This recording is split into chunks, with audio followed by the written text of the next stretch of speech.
B2 bomber ఈ మధ్య చాలా మంది B2 బాంబర్ గురించి వినే ఉంటారు.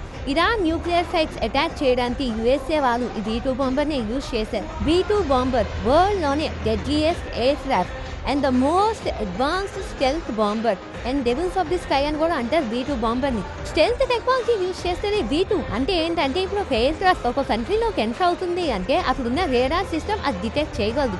బట్ B2 స్పెషాలిటీ ఏంటంటే ఎలాంటి కంట్రీ అయినా ఎలాంటి రేడార్ సిస్టమ్ అయినా సరే B2 బాంబర్ అన్డిటెక్టెడ్గా ఆ రేడార్ సిస్టమ్ని అయితే బైపాస్ చేసి ఎనిమి టెరిటరీలోకి ఎంటర్ అవుతుంది.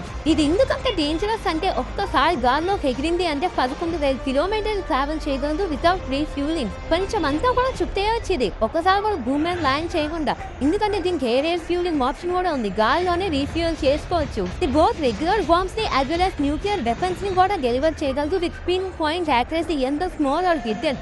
ఇప్పుడు ఒక కంట్రీకి వేరే కంట్రీ వాళ్ళ న్యూక్లియర్ సైట్ ఎక్కడుంది అని చెప్పి తెలుసుకున్నారు. B2 bomber enemy territory radar system లో ఎక్కడా కూడా డిటెక్ట్ అవ్వకుండా సర్చ్ ఎగ్జాక్ట్ లొకేషన్ దగ్గరికి వెళ్ళి ఆ న్యూక్లియర్ సైట్ ఎంత లోపల ఎంత హిడెన్ లో ఉన్నా సరే బాంబ్ అనేది కరెక్ట్ గా టార్గెట్ లో అయితే డెలివర్ చేయగలదు. B2 bomber it enters, it destroys and it disappears. ఇది ప్రపంచంలో యుఎస్ఏ దగ్గర మాత్రమే ఉంది. వాళ్ళ దగ్గర ఇంకా 20 B2 బాంబర్స్ ఉన్నాయి. యాక్చువల్లీ 21 ఉండాలి, బట్ 2008 లో ఒక క్రాష్ అయిపోయిందంట.